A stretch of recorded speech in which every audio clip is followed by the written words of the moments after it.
लोगोफोर खालि रावबो गैया बन्द गोजा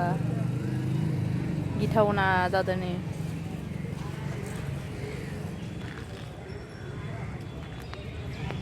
जों दा हस्पिटालाव फैदो डक्टरनियाव हाय बाराया मुलि लागासिनो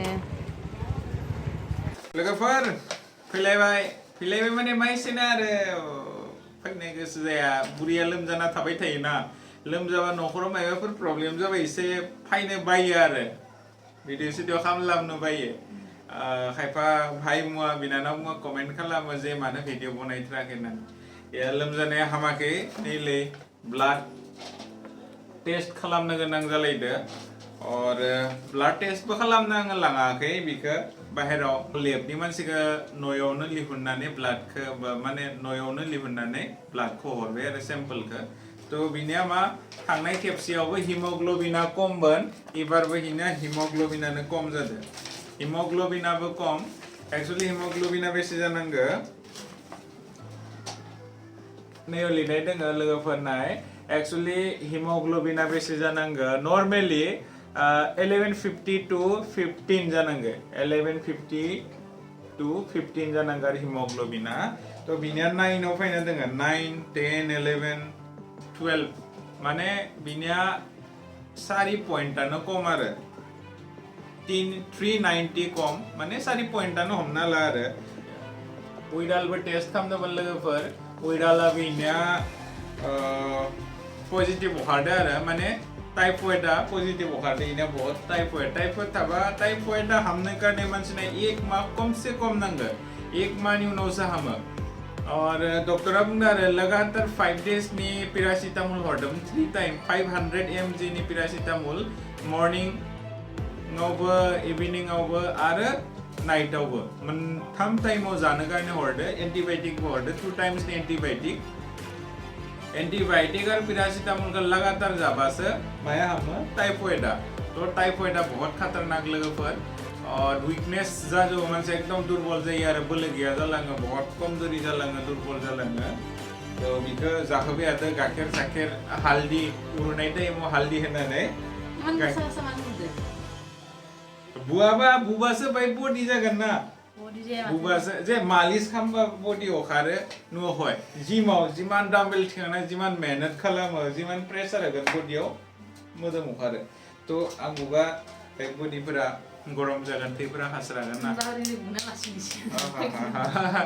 नै दायाबो मोदोमा गुदुङैनो एनि टाइम थार्मोमिटार दा सुबाथायना 99 ओंखारगोन 99 100 99 100 जोंफोरा गिनाङा माने मा बयनियाबो जायनियाव जायो बिसो मिथिगोन नङा होमबा थ' जाबाथाय कनफिउजन जायोना दा कन्डिशना मा माने प्रिस्क्राइब लानांगो डक्टरनियाव थांनाय खेबसे खिथिनानै डक्टरनि एडभाइस मथे मेडिसिन लाबाथाय प्रब्लेम गैया आरो नो प्रब्लेम मानोना गावनि इच्छा मथे इउटिउबफोराव नायनानै बा सोरनिबाफ्राय सोंनानै जुदि मेडिसिन जायोबा मोनसे साइड इफेक्टफोर जानो हायो आरो थ' साइड इफेक्ट जाबाथाय इनि उनाव आरो दिगदार जायो थ' बेनि थाखाय डक्टरनियाव थांनांगो डक्टरनियाव थांबा डक्टरा सरकारियावथ' थांखाया दा आङो सरकारियाव जोंनिया हस्पिटालनि फेसिलिटि दङ आरो हस्पिटालाव लांबाथाय जोंनिया फ्री ट्रिटमेन्ट जायो फ्री चेकआप जाजोबो मेडिसिन गासैबो मोनो खिन्थु आङो सरकारि हस्पिटालाव बिखौ लायाखै सरकारि हस्पिटालाव लाङैनि कारना बिनो सरकारि हस्पिटालाव लांबा बास बेमारा जियानो जाया मानो फार्स्टलि कोविड टेस्ट जाग्रोयो आरो कोविड टेस्ट खालामबा आरो मानसिया टाइफॉइड थाबा फीवर थाबा बस सिम्पटम्स नङाबाबो सिम्पटम्स गैयि मानसिनियाबो पजिटिव ओंखारदों ना बेनि थाखाय आं गिनानै लांथ'वाखै और नंगौ बिबो नंगौ दा जितु सेम माबा पेन्डेमिक सोलिबाय थादों बे पेन्डेमिकनि मथे कोविडबो टेस्ट खालामनांगौ बाट कोविड टेस्ट खालामनो लांबा बिना जेरै टाइफॉइड ओंखारना दोङो बिखौ कोविड टेस्ट खालामना पजिटिव ओंखारबा टाइफॉइडनि ट्रिटमेन्टखौ मोजां मोनाबा खालि कोविडनिल' मुलि जाबाय थाबा भिटामिन मोजां टाइमलिखौ मोनाबा बा हस्पिटालाव मोजां चेकआप खालामाबा एसे पेसेन्टआ आरो नार्भास जानानै वीकनेसा बारा जायो कन्फ्यूजना बारा जायो बहुत टेंशन फैयो आरो बेनि थाखाय आं बिखौ लायाखै नोंनो बास बुयै थिग खालामबाय आरो तो आरो दिनै थांफिनदोंमोन लोगोफोर मा एसे भिडिअ बनायनो गोसोआनो गैया जादों आरो दा डक्टरनियावबो थांखांना फैबाय जास्ट डक्टरनियाव थांनानै डक्टरा आरो 3 days नि कारणे बिनो एन्टिबायोटिक हरदो आरो हानबानि कर्सआ जोब्बाय इना आंनिया सानबा इयाव जानायाव हामदोंमोन एसे फिभारा आंनिया 96 97 98 बेबायदि फैबाय थादोंमोन आरो ओमफ्राय मिया जोब्बाय मुलिया गासैबो टेब्लेटआ जोबजोब्बाय जोबनाय लोगो लोगोनो दिनै होख्लायलायबाय आरो तो इनिखाय आरो 3 days नि डक्टरा आरो प्रिस्क्राइब खालामबोदो आरो 3 days नि 3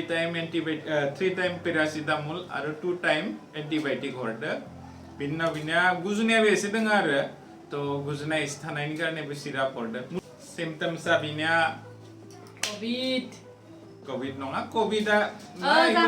कोविड जाबाबो क्वार्टारनि खाथियाव जादों हिनजाव सासे नै जोंनि बिल्डिंनिनो नै जोंनि ब्लकनिनो सासे लेडि कनस्टेबल खासे दोङो बिनिया जादों नै सांगा दोनो माखांदो माखां जानि माखांदो माखां आरो आं जाय साहाबदो थायो बिनियाबो कोविड जादों आरो कोविड पजिटिभ ओंखारदो नोंनो लाबदो अरे यार कोविड नों लोगोफोर बिनो लाना फैदो कर'ना भाइरास कर'ना नङालै आगलानि दिनाव मानसि लोमजायाबो नामा आगलानि दिनाव माबा जायाबो नामा टाइफयड जायाबो नामा जितेनिफ्राय कोविड ओंखारदो आंनि खोनासं जितेनिफ्राय टाइफयड लोगोफोर बिनिया बारायनाय जादोंमोन आरोना बि जाय साबदो थायो तो साबा आं दा फन्दाय जादों आरोना जुदि जाफ्लाङोबाबो बिनिफ्रायनो फैगोन खिन्थु बिनियाव जानाय नङा खारन बियो एकदम हात्ता कात्ता ताग्रा हात्ता कात्ता नङा लोगोफोर नायनानै माबायदि नांना आं बाय एसे खमिबाय टेनसनावनो नाय माखांफोराबो बाय एसे सेख्लायजोब्बाय मानोना आंनिया टेनसना बारा नाय इयो जेरै एरै दोङो बायबो हामाखै सोर हामदो दा आंसो हामदो माखांफोरा एसे सेख्लाय जादो जानाय लोंनाया मेनटेन गैया टेनसन मा एंगलथि डाइट खालामदों जानाय लोंनायाव एसे टेनसन ना जाबाबो मानसिनियाव जुदि मेन्टेल डिप्रेसन थायोबा टेनसन थायोबा मानसिया उरुनाया मोजां जायाबा बास हामो बिगिदिनो आंनिया नाय आं बेसां मोटाबो उदैफोरा एसे अखारबायबान खावलायफोरा बाय अमानि गदि जादोंमोन इखान हिसाब बाय सैख्लायदो मानोना जानाय लोंनायफोरा मेन्टेन गैया जादों और मा बुंनाय लोगोफोर आशीर्वाद हर अननाय हरबानो जाबाय अननाय हरबानो थब हामगोन बियो 3 days only आरो बाकी दंबावो सानथामनि उनाव बिनि कर्सआ जोब्बाथाय बस हामबायनो हमना ला आरो माने आरो भिडिअ बनायबाय थालायसिगोन जों खानैजों नांलायनाय बुलायनाय स्टप जाथ'ना दंमोन सानथामनि उनाव हामाबा आरो एगेन गोदान मोनसे कर्स लायगोन माबा एन्टिबायोटिक बेलेग पेरासिटामलखौथ' जाखाबाय थानांगोन और एन्टिबायोटिक बेलेग हरगोन प्लास भेक्सिनबो मोनो टाइफयडनि भेक्सिनबो मोनो भेक्सिनबो लाजायो आं गुजुनायाबो दोङो एसे आरो माने हां लाबाथाय फिखेनायाव खं ना गाबगोन का गुजुनाय जाबा मानसिया दै गुदुं लोंनांगो आरो थान्दा बुस्थु जानाङा इयो मा आंगुर जादो कमला जादो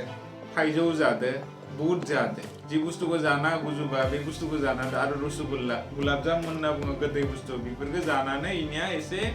गुजुनाया गालाव टाइम जादों आं बेखौ बुंदों गुरु मिथाइ जा आं बेखौ बुंदोंमोन गुरु मिथाइ जानो कारणे बेनि उनाव मा खेजुर जाबाथाय टाइफयडनि कारणे गाहाम आरो हिमोग्ल'बिननि थाखाय गाहाम तो खेजुर होदोंमोन हिमोग्ल'बिननि थाखाय आरो आनार बेनि उनाव बीट गाजर बेनि उनाव पालें खात इफोरखौ होफैबाय थायो बेखौ जानो कारणे तो बि जाया मोजां भिटामिन थानाय बुस्थुखौ जाया बिनो नांगौ एकदम सर्टकाट जि बुस्थुखौ माने लरेयाव होबानो खेबसेयावनो मैगंबो जाबाय भाजाबो जाबाय बेफोरखौसो जानाय थांला बायो मानोना जोंफोरखौ हेल्प खालामा बारा ओंखाम संना होआ आरो मेंना फैनानै आरो मा हेल्प खालाम मा बिलाय मा एक्सन माने दुर्बल जादों कमजोरि जादों सब आंबो दुर्बल जादों आंनिया मेगना बाय एसे बिसिनो हाया जादों मानोना हरफोराव उरनायाबो जोंनिया खम दा आरो टेनसन ना मा जागोन मा गैया टेनसनाव मानसिया उरुलांनो हाया हरसेया थार्म'मिटारजों चेक खालामबाय थायो आरो जोंफोराबो माबाफोर जागोन नामा माबाफोर जादों नामा थ' लोगोफोर फायलायसिगोन हामबा आरो खानथाम दोङो खानथामनि गेजेरावनो हामबा सिगां हामबा आरो फैगोन दैलि दिनैनि भिडिअखौ फोजोबलायनोसै एसेयावनो जय बर' हारिनि जय खुलुमबाय।